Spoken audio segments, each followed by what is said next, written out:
Waalaikumsalam warahmatullahi. Bismillahirrahmanirrahim. Syukurillah ala ni'matillah. Asyhadu an la ilaha illallah wa la haula wa la quwwata illa billah. Wa asyhadu anna Muhammadan abduhu wa rasuluhu la nabiyya ba'dah. Allahumma shalli wa sallim wa barik ala nabiyyina Muhammadin wa ala alihi wa ashabihi wa man tabi'ahum bi ihsan ila yaumil. Amma ba'd fa ya rahmatullah. Ittaqullah haqqa tuqatih wa la tamutunna illa muslimin. Sadaqallahu. Jamaah sekalian rahmatullah, mungkin penjenengan tidak bosan dengan tampilan saya, karena mestinya malam hari ini gantian dengan saya Ustaz Abdurrahim Said. Namun tadi sekira jam 4:04 ya, saya dibel beliau. Katanya beliau dalam perjalanan dari Jogja, sehingga saya mungkin tidak bisa datang ke sini. Terus kemudian, Pak, tolong sampai bisa nggak untuk mengganti saya yang kemarin saya janjikan untuk di Darussalam. Alhamdulillah, insya Allah saya bisa, sehingga muncullah saya di hadapan panjenengan. Dan sekali lagi saya minta maaf, moga-moga panjenengan tidak bosan ya. Seminggu muncul lagi ya. Tentu biasanya Ustaz Abdurrahim saya membawakan materi apa, Pak? Ya.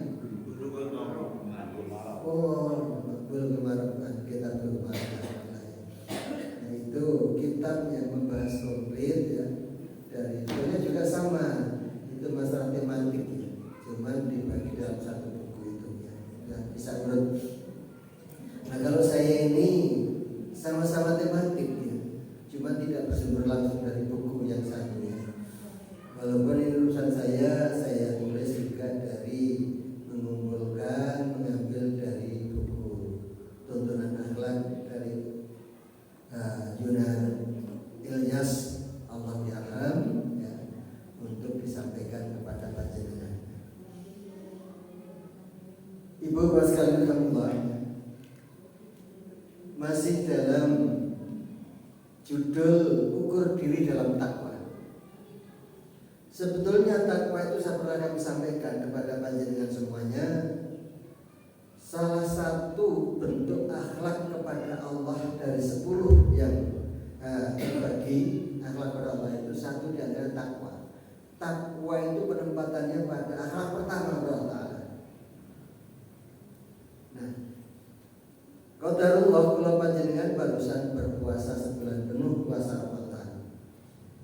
Kita paham Allah berfirman di dalam Al-Quran, puasa Ramadan itu untuk membentuk diri kita menjadi orang yang muttaqin. Takwa menjadi kata kunci kebaikan. Takwa menjadi kata kunci bagi orang yang saleh. Takwa sebagai kata kunci sebagai orang yang benar. Takwa sebagai kata kunci bagi orang yang patuh kepada Allah dan menjaga larangannya. Panjenengan bahasa saja kalau kemarin baru dapat berapa tampilannya. Allah perintahkan untuk kita untuk berbekal dalam kehidupan ini di dalam Al-Quran. Baru saya sampaikan ya, surah Al-Baqarah 197 potongannya ini. A'udzubillahi minasyaitonir rajim. Wa tazawwadu fa inna khairaz taqwa wa taqulil albab. Allah merintahkan kula panjenengan semuanya, seluruh manusia, berbekalah kalian sebaik-baiknya, dalam kurung bekal untuk urusan dunia maupun urusan akhirat ya. Karena kita hidup di dunia ini sementara dan untuk mencari bekal guna kehidupan akhirat. Makanya Rasulullah menuntun Allahumma asrif fi dini ala tu'asmatu amri wa asrif dunya ila ma'ashi wa asrif kharati ila ma'ati wa al-khaita ila khair wa al-mu'tar musawwasa. itu dalam rangka memperkuat dunia ini guna mencari bekal kehidupan nanti yang kekal abadi di akhirat.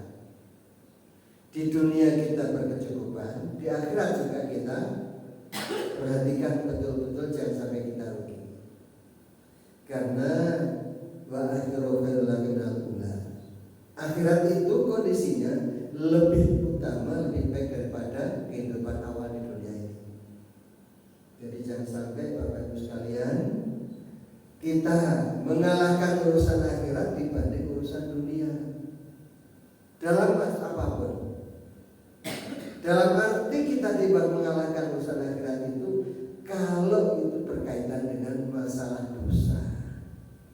Kalau begini melakukan dosa lebih baik tidak kita lakukan, karena akhirat itu lebih baik daripada urusan dunia. Kita hidup ya untuk mencapai kebaikan dunia akhirat itu bekalnya adalah takwa. Kita lanjutkan ya. Insan terbaik yang sudah kami sampaikan kemarin adalah yang bertakwa. Al-Hujurat ayat 13 ya. A'udzubillahi minasyaitonir rajim ya ayyuhal ladzina amanu min dzakarin unsa wa ja'alakum syuhada wa qadara ta'lamu inna rabbakum minal atqakum minal alimul khabir. Ini baik sekali untuk pedoman bagi kita. Orang yang terbaik dalam arti terbaik untuk urusan akhlaknya, karena agama itu akhlaknya itu parameternya takwa. Alat pengukurnya takwa. Sehingga kebaikan itu ukurannya juga dengan Al-Quran. Karena apa? Nanti ada untuk mengukur kita itu bagaimana. Namanya dari ukur kita, diri kita berkaitan dengan ketakwaan. Ini sekedar mengingatkan kembali dari tarifnya takwa dari Abdul Fattah dalam Mu'ad Dinil Islam dan Al-Ghazali. Ayat kal insan ma yaqdahu rabbuhu wa ma fihi dararun li nafsihi aw idrarun yaghayr. Dan inna selalu awamirillah wa zinahu nawahi. Sama artinya melakukan apa yang diperintahkan Allah dan menjauhi apa yang dilarangnya. Melakukan apa yang mendapatkan pahala dari Allah Ta'ala dan menjauhi apa yang kita melakukan itu dimurkai Allah. Umat bertakwa mendatangkan barokah dari langit dan bumi. Ini untuk modal pulau panjenengan dalam hidup bermasyarakat. Al-A'raf 96.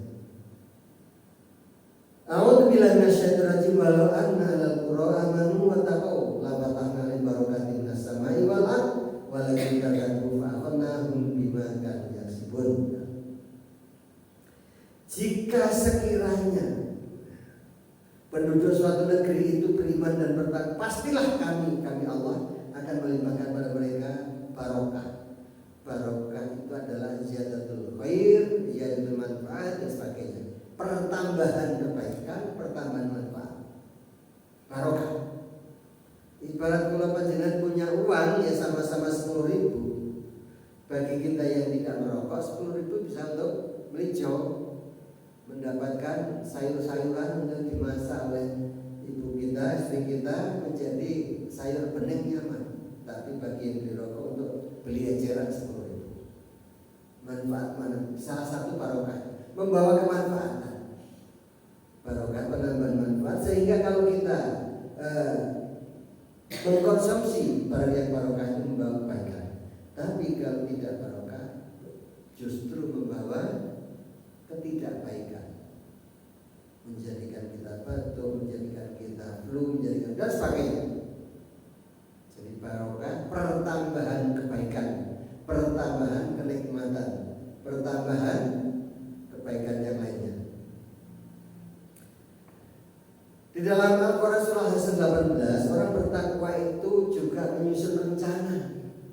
Bersama dengan yang tadi, ini terkait dengan jangan sampai kita ngurusi dunia tetapi meninggalkan akhirat. Atau sebaliknya, ya ayyuhalladzina amanu taqullaha wa taqullahu ma qaddamat lighad wa taqullaha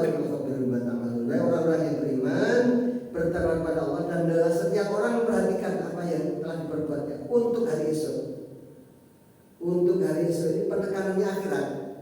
Wal akhiratu khairum minal ula tadi ya. Pendekatnya akhirat, tetapi kita ini masih hidup di dunia. Sehingga hari esok itu yang di depan kita ini sampai kita sakratul maut, sampai kita meninggal dunia. Apalagi Rasul juga mengatakan bahwasanya orang Islam yang baik itu adalah yang kuat, bukan lemah. Kita untuk kekuatan itu jasmani maupun rohani membutuhkan perencanaan sejak awal. Termasuk Nunsewu buat sekalian di dalam Al-Quran surah Al-Ahqaf ayat 15 itu. Mungkin bapak ibu mempunyai putra yang usia 40 tahun. Dalam surah Al-Ahqaf ayat 15 itu orang yang usianya usia 40 tahun, dia punya keluarga, hendaklah sudah mulai berpikir ya untuk kenyamanan hidup dunia maupun akhiratnya. Coba kalau panjang usia 40 tahun, nikah insyaallah kurang lebih usia 25 tahun, anak kita umur 40 berarti sudah 15 tahun. Berarti anak kita sudah SMA atau SMP. Ya SMA. SMP lulus 12 ya. 12 tambah 3 15 berarti sudah menginjak. Itu saat-saatnya genting-gentingnya seorang anak itu jiwanya mulai berkembang. Mereka suka bertanya, mereka tapi suka juga memberontak kalau tidak sesuai dengan keinginannya. Banyak ya, saya melihat ya banyak teman itu dan tetangga saya juga melihat. Waktu masih kecil ke madrasah diniyah diantar betul, ditunggui sampai TK selesai, masih kira-kira sampai kelas 3 diantar. Tetapi setelah lulus SD, masuk SMP dan SMA, tidak dihiraukan tentang pendidikan agama. Saya itu mengantar anak saya yang ragil sampai cucu-cucu saya 1, 2, 3, 4 ya, itu ke TK, ke sekolah TK Aisyah. Waktu saya ngantar, masya Allah, anak-anaknya itu yang perempuan dikasih pakaian yang Islami, jilbab rapi, cantik, anak-anak lucu-lucu semua. Tapi ibunya yang ngantar pakai t-shirt. Bayangkan ini ya. Sebab ibu-ibu di sini nanti bisa sampaikan kepada santri-santri tadi ya. Bagaimana sampai dewasa dia tetap pakai pakaian yang Islami. Anaknya sudah diatur sedemikian rupa, cantik. Kok ngantarnya pakai t-shirt? Ada juga yang pakai pakaian ketat, masya Allah. Saya bisa mengatakan itu karena saya ngantar itu.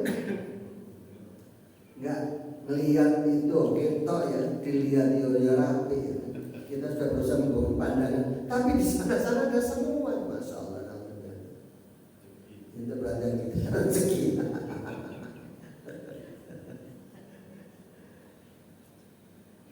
Rezeki itu yang membawa kemanfaatan. Ini mas sekalian, jadi kita perhatikan kalau usia 40 tahun, tolong perhatikan anak kita. Saya melihat juga ada beberapa, saya ambil tetangga saya saja lah ya. Mungkin kecilnya itu tidak ngaji atau tidak bisa baca Quran sampai itu. Tapi dia rajin ke masjid. Karena sudah tua ya, mungkin ya kesadarannya sudah muncul, apalagi sudah sepuh, apalagi di rumah. Tapi setelah pulang dari masjid itu, kalau pagi ya diam saja.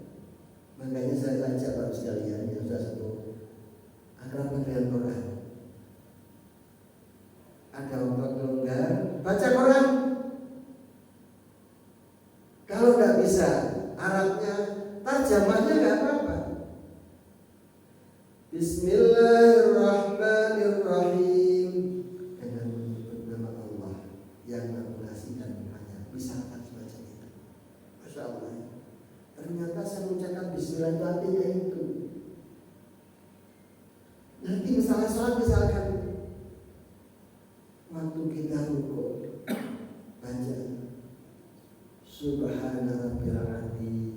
Kita sujud Subhana Rabbil A'la. Atau baca Subhanallah Rabbana wa bihamdihi wa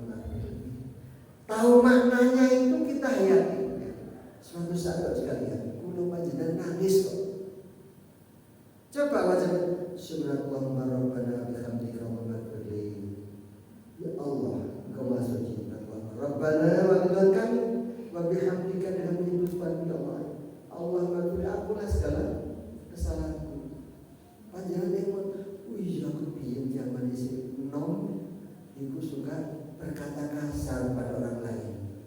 Saya berkata kasar kepada orang tua saya. Saya pernah berbuat dolim kepada teman saya.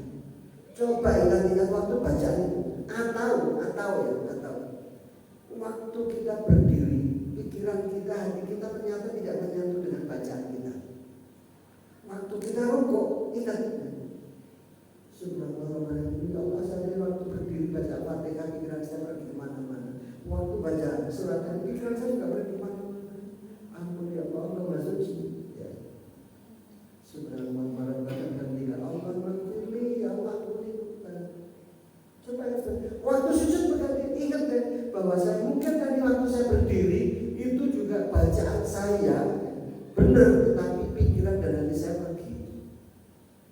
Hanya Bapak Ibu sih untuk membawa hati kita, pikiran kita ke hadapan Allah. Kita sebenarnya Allahu Akbar, Allahu besar di depan kita. Apalagi kita mendelik ke atas. Makanya Rasulullah ngajari waktu sholat yang dilihat satu titik di tempat sujud kita. Sehingga kita bisa merasakan hadirnya zat yang maha agung di depan kita. Jadi jangan menghadap ke depan, tidak ada apa-apa. Rasakan bahwasanya yang di depan saya itu Allah yang besar. Waktu kita rukuk, subhanallah, ya Allah, maksudnya Engkau yang maha agung. Yang agung itu hanya Allah. Waktu kita subhanallah, ya Allah, yang maha tinggi hanya Engkau. Yang lain itu rendah semuanya. Rendah pangkatnya, rendah derajatnya, rendah macam-macam. Semua yang tinggi itu hanya Engkau ya Allah. Rasakan. Sehingga kalau kajian kita untuk melihat baik buruknya seseorang, cukuplah lihatlah bagaimana dia bangun sholat. Bapak Ibu sekalian, sholat itu menghadap Allah. Cita rasa kula panjenengan berarti menghadap pada orang yang maha agung atau dia yang maha agung, zat yang agung. Bagaimana? Kula panjenengan saat ini cita rasanya budal selama kawasan oblong misalnya, pakaian tidak dihitungnya, sehingga apa? Rasanya itu tidak menghayati Allah yang maha agung di depan kita. Jangan sampai. Ya. Rasakan kita datang menghadap Allah dengan pakaian yang bagus, pakaian yang bagus, sampai-sampai akan datang orang yang sholatnya baik itu bajunya baju takwa. Secara umumnya baju takwa yang tidak pakai gulon itu kan koko ya, itu kan baju kayak orang Cina. Ya memang asal koko itu juga Cina tadi ya. Ya memang ada ya dari para pendahulu kita, Cina Islam yang datang ke Indonesia, yang terlahir di Kerajaan Pajang. Tetapi sebelum itu semuanya, utusan Rasulullah itu sudah ada, sahabat Nabi sudah ada di sini. Ya. Menurut sejarah sudah ada. Hanya oleh Belanda sejarah Islam di Indonesia itu dibelokkan. Katanya Islam datang ke Indonesia itu dari Hindia Belanda. Itu yang ditulis oleh Snow-Borbrownya. Diketemukan tahun 1929 sejarah Islam di Indonesia itu yang membawa para sahabat ke Indonesia. Mulai dari Palembang sampai ke Bandung, Ciamis, kemudian di Kalimantan dan seterusnya. Para sahabat ternyata. Sampai sekarang dokumen itu ada. Orang bertakwa itu merencanakan untuk kehidupan dunia agar tidak mengalahkan untuk kepentingan kehidupan di akhirat. Makanya dalam surah Hasyr ini jelasnya. Ya Allah, tantur nafsu maka tabatlikat bertakwa Allah, dan dalam setiap orang memperhatikan apa yang terjadi untuk hari esok. Wa taqwa innallaha khabirun bima ta'malun, bertakwa kepada Allah, sesungguhnya Allah Maha teliti terhadap apa yang kalian kerjakan. Allah mengetahui apa yang kalian ucapkan, lahirkan maupun yang kalian tetap di dalam hati atau di batin. Bapak sekalian, Al-Quran surah Al-Imran 120, Allah dawuh yang muttaqin itu terjaga dari tipu daya musuh. Wa in tasbiru wa tattaqu la yadurrukum kaiduhum syai'an innallaha bima ya'maluna muhit. Jika kamu bersabar dan bertakwa ya. Jadi bersabar dan bertakwa itu mengakui apa yang diberikan Allah kepada kita itu baik adanya. Keputusan Allah kepada kita itu tidak pernah salah. Kulo panjenengan yang satu yang wanita dikasih cantik, yang lagi dikasih ganteng, atau ada sedikit cacat fisiknya, atau sedikit yang ada kekurangan kenormalannya, itu semuanya adalah sesuatu yang benar dari Allah. Jangan sampai kita berontak Allah tidak adil. Yang saya katakan ya, komunis di Tegal itu yang disebut orangnya itu kutil ya. Ternyata komandan komunis Tegal yang memberontak itu negara Tegal itu tahun 45 ya, 43-45, dan mulai orang-orang santri itu adalah orang Islam dulunya. Putranya salah seorang ustadz dari Madura yang hijrah ke Tegal. Hanya karena wajahnya dipenuhi kutil, dia berontak pada Allah. Berontaknya kepada Allah itu ya setelah dia sudah ngaji kayak Aidit. Kutil itu kayak Aidit. Aidit itu juga dibentuk oleh orang tua sebagai seorang muslim. Setelah pindah ke Jakarta, dia pergaulannya semakin luas. Ternyata dia kembali menjadi pembenci Islam. Nah, bahkan tidak mengakui adanya Tuhan. Menganggap sebagai agama itu adalah candu yang membuat menyihir orang untuk tidak berprestasi dengan baik. Kutil juga begitu, memberontak kepada Allah Ta'ala, akhirnya berbuat semuanya sendiri ya. Kemudian mengajak orang lain, termasuk ya, para kiai-kiai datang karena mengikut pada mereka dibeleng. Ada bukunya tertulis itu ya. Indonesia berdarah ini di antaranya melalui komunis. Nah itulah ya, orang-orang yang tidak bertakwa akhirnya dia berbuat tipu daya. Nah orang yang bertakwa kan terjaga. Allah memberikan yang terbaik. Pernah panjenengan mendengar ya Pangeran Jenderal Sudirman? Jenderal Sudirman itu selalu puasa dahulu. Dan dia kemana-mana punya selalu gantung wudu. Gantung wudu itu masih punya wudu, habis itu batal, dia berwudu lagi. Sholat 2 rakaat ya, dimanapun kapanpun itu namanya sholat sunat wudu ya. Dimanapun kapanpun, pokoknya tidak pada 3 tempat. Saat matahari terbit, matahari di tengah-tengah, dan matahari buruk. Sholat sunat wudu ya.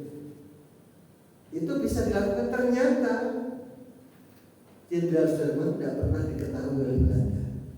Sedangkan dia pada akhir-akhir itu ya, Jenderal Sudirman dalam kondisi sakit. Waktu memimpin perang itu, gerilya itu ditandu oleh TNI-nya, tentaranya itu, tentara rakyat itu. Tapi Belanda tidak pernah bisa menemukan. Itu pertolongan Allah. Mungkin panjenengan juga pernah tahu bahwasanya pahlawan-pahlawan di Surabaya dulu ya, ada yang bajunya itu sobek kena peluru, tapi badannya tidak pernah kena.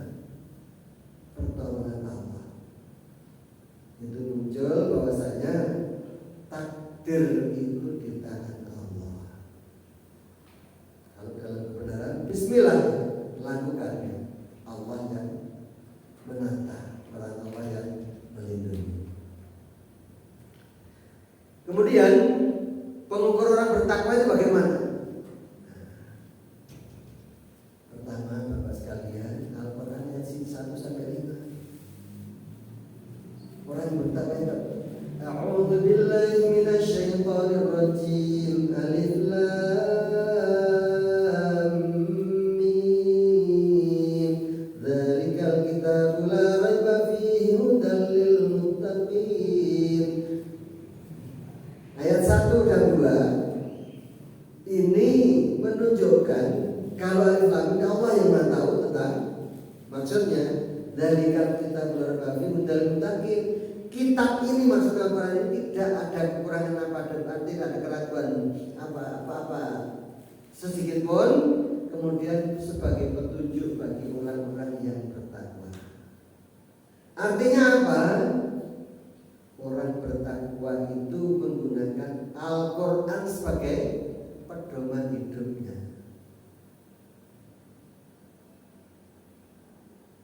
Yang tadi saya katakan Allahumma aslih li dini alladhi huwa asmatu amri wa aslih dunya ya alladhi jama'ashi wa aslih akati la ilaha ma'adi wa jin hayatan siyata fil kubri wa jin mawda'atan syam. Itu dijadikan Al-Quran sebagai pedoman kehidupan. Pedoman kehidupan. Ini mungkin bisa saya sampaikan yang Ibu harus pernah sampaikan fotonya anak saya, keluarga saya dari 2 orang menjadi 13 orang. Saya katakan saya mantu 3-3-nya itu bulan Muharram, bulan Suro. Saya ingin membuktikan bahwasanya sebagaimana sabda Allah Ta'ala ada 4 bulan dari setahun itu yang mulia. Asyurul Suro. Dari 4 bulan itu sekarang ini sudah mulai ini. Kalau tidak salah sekarang tanggal 3 Zulqa'dah. Jadi wong Jawa bulan Selo. Wong Madura kepepet. Kecepit. Dari Ramadan Syawal ke Zulhijjah baru dikatakan bulan besar. Nah, bulan Zulqa'dah sebagai bulan kepepet yang Madura. Maksudnya apa? Ini terjepit. Orang mengatakan bulan kepepet ini tidak ada kebaikan menurut keyakinan adat. Sampai lihat ini pada kan bulan Suro, ya? Bulan Muharram.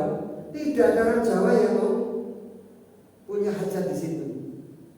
Nah, saya membuktikan. Pada bulan Muharram saya menikahkan anak saya. Itu baru saya sampaikan. Dan ini saya minta tolong panjenengan Pak sekalian, Ibu sekalian, sampaikan kepada orang lain. Ambillah 4 bulan yang diciptakan Allah itu untuk kegiatan kebaikan panjenengan. Ambillah itu. Betul-betul ada kemurahan Allah Ta'ala. Saya sampaikan ya, bulan Muharram itu saya nikahkan ya, ngundang orang ya. Itu yang tamu datangnya banyak. Terus kemudian mencari berbagai macam kepentingan untuk pernikahan itu gampang. Karena apa? Tidak banyak yang membutuhkan. Ambil bulan Muharram. Kalau perlu semacam sekarang ini bulan kepepet. Bulan Selo jalan jauh. Selo karena aku gak ada kebutuhan. Supaya ditinggalkan bulan Zulqa'dah. Islam termasuk bulan mulia ini. Silakan langkah panjenengan itu bagian dari ta'muruna bil ma'ruf wa tanhauna 'anil munkar. Panjenengan melakukan sesuatu ketok kontroversial. Kok kontroversial untuk wayai bulan Suro ini kok digawe? Wayai bulan Suro kok digawe? Kontroversi kan? Karena versi orang Jawa tidak umum baik bulan-bulan itu. Nah, panjenengan nanti Pak itu, oh gitu. Yuk ngaji aku. Neng Al-Quran itu Gusti Allah ya, menciptakan bulan itu 12 bulan, 4 bulan dijadikan sebagai bulan yang mulia. Sing sapa wae orang yang melakukan kebaikan pada 4 bulan itu mendapatkan pahala yang berlipat.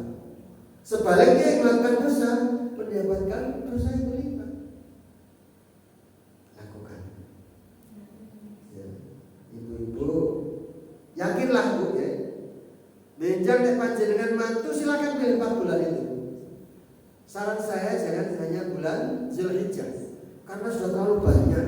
Zulhijjah itu yang orang kan. Termasuk bulan Rajab. Terlalu banyak orang yang punya hajat pada bulan 2 bulan itu. Seolah setahun itu yang baiknya 2 bulan itu. Seolah-olah. Silakan lakukan.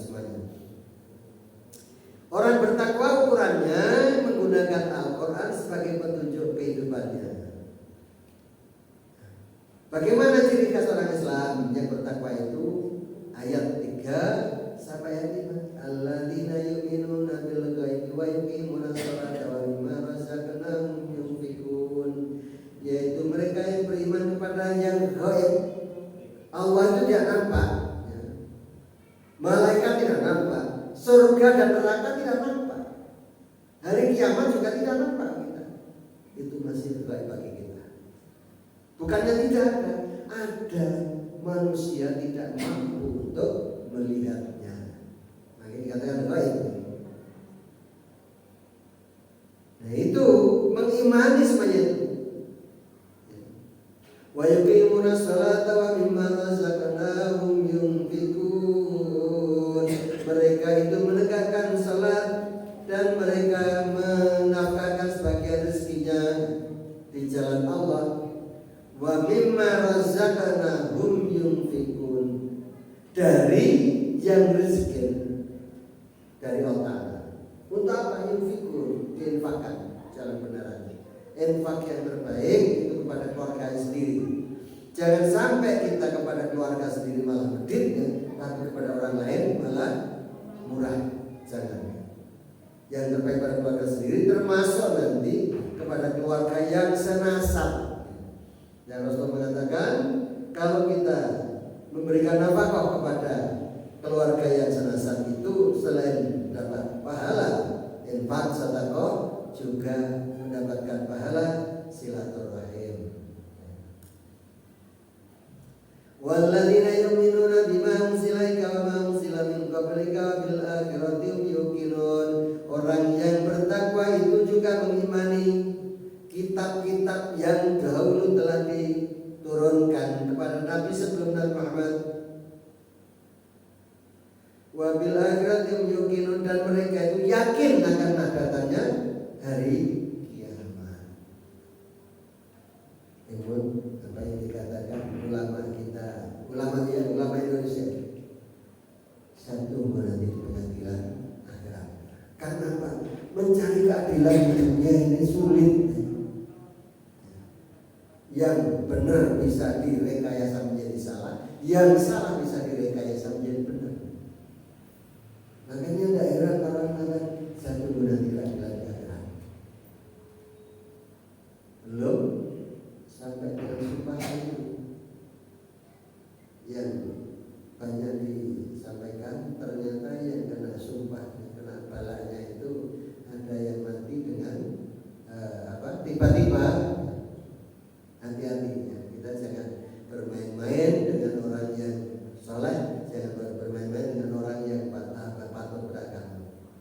Ulaika lahum min rabbihim wa ulaika humul muflihun. Mereka itu adalah orang-orang yang mendapatkan petunjuk dari Tuhannya, dan mereka itu adalah orang-orang yang beruntung, orang-orang yang menang.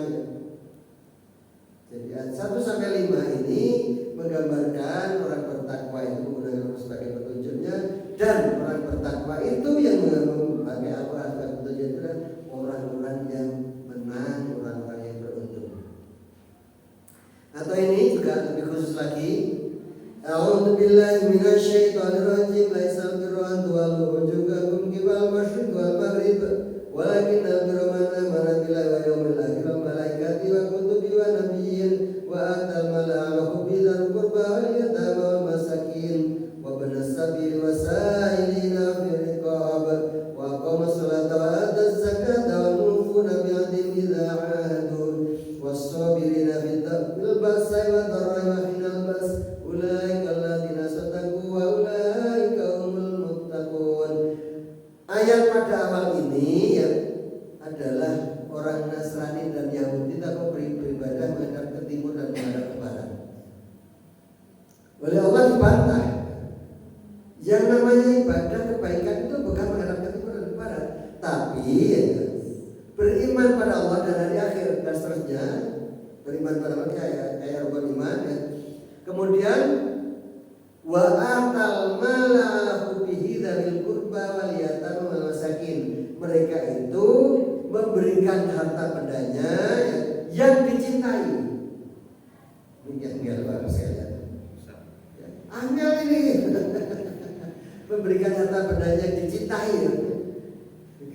Terus terang Bapak misalkan kalau panjenengan dompet gitu, wonten sing warna abang, warna hijau, warna abu-abu, dipilih sing endi? Ini contoh saja.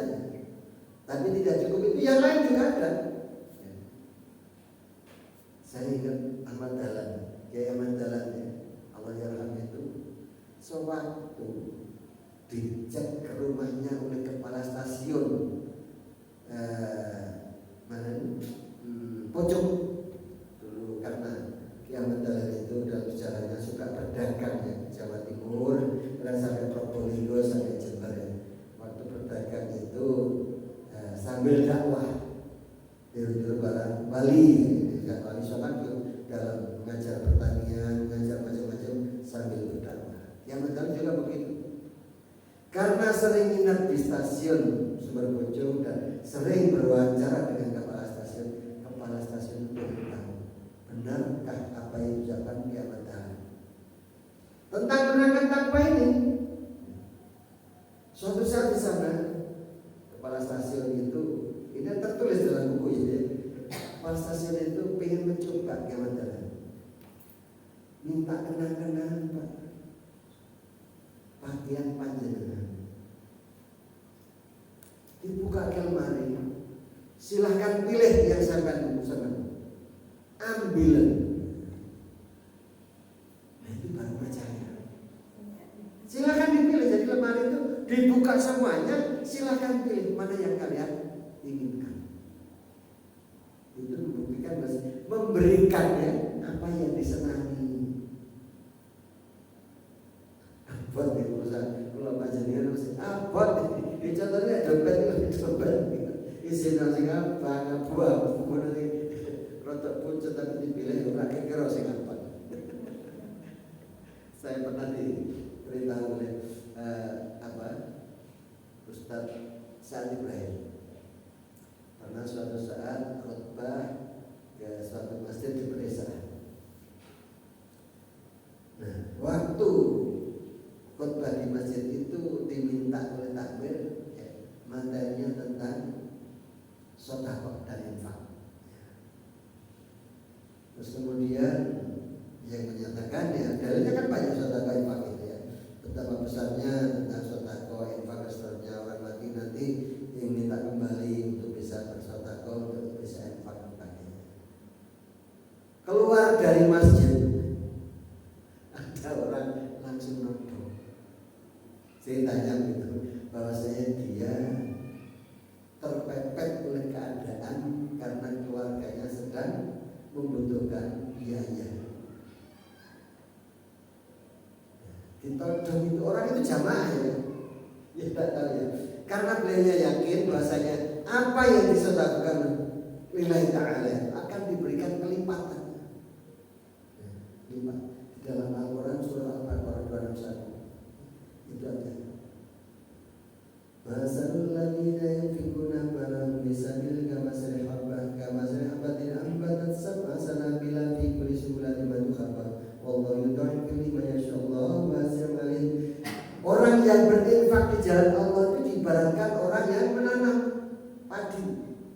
Dari satu biji tumbuhlah menjadi 7 batang padi. Panjenengan belum pernah nandur kalau tani kan. Dari siji niku mangke nek pun didaud dadi bibit itu dipendeti ditacem gitu ndut dengan lahan yang sudah digarap. Dari satu biji ini akan bisa tumbuh anak-anak menjadi 7 batang. Masing-masing batang mengeluarkan gambar satu uli ini. Jadi satu tangkai ini ya, ada 100 gabah, 100 biji.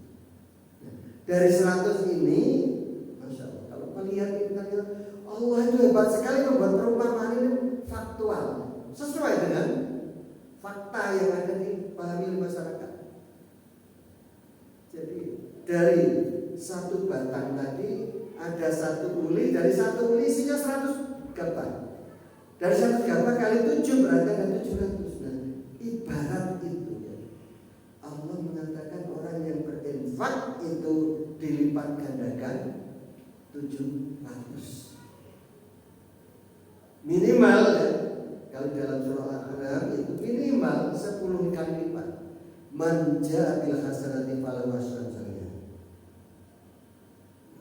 Barang siapa datang kepada Allah membawa kebaikan, maka akan diberikan pahala lipat ganda 10 kali. Baru kebaikannya saja.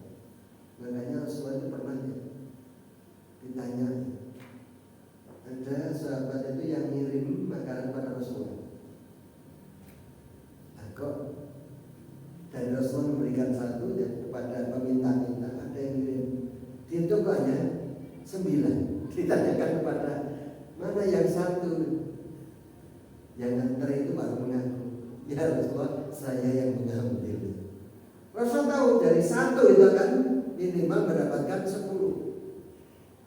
Itu ibu-ibu itu ya bisa diperhatikan nanti untuk kalau kita bergaul dengan tetangga. Nah, dari 700 itulah membawa kebaikan. Nah, dari yang kita cintai wa atal malahu bil qurba yang telah kita tadi, kemudian kita berinfak sesuatu yang kita cintai. Kepada siapa? Dzil qurba, kepada yang terdekat dulu, wal yatama, kepada anak yatim, wal masakina, kepada orang-orang miskin, wa ibnis sabil, dan orang-orang dalam perjalanan Allah, wasailina fil riqab, dan kepada para peminta-minta dan budak belian. Sekarang sudah ada budak belian. Ada yang mengatakan ini hanya mirip kalau budak pembelian dulu, budak belian itu dulu untuk membantu pekerjaan tuannya dengan perintah ya, tanpa digaji. Nah, sekarang kita punya ART.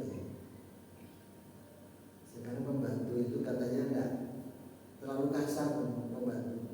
ART, asisten rumah tangga.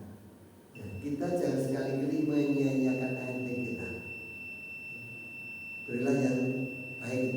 Terus kemudian wa qama shalah wa zakah wa mu'minun ya'ti bid'atu.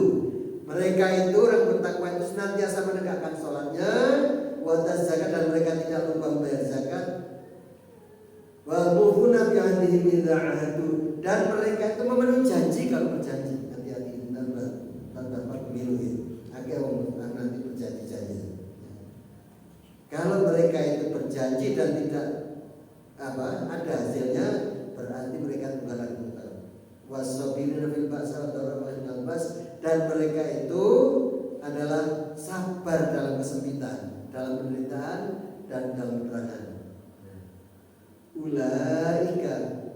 Ulaika alladzina sadaqu, mereka itu adalah orang yang benar, wa ulaika humul muttaqun, dan mereka itu adalah orang yang bertakwa. Jelas ya? Ini dari ini saja ini masih ada lagi kalau nanti untuk mengukur diri kita. Tinggal panjenengan nanti melihat ini surah Al-Baqarah 177 sudah terperinci. Terus nanti ada surah Al-Imran 133 sampai 136 panjang dasarnya Al-Imrannya. Saya kira itu yang saya sampaikan. Mungkin ada yang perlu dipertanyakan, monggo ibu-ibu, bapak. Bu, betul-betul Bu? Ya sudah ya. Bapak juga datang? Ya, sampun datang. Moga-moga apa yang kita kaji malam hari ini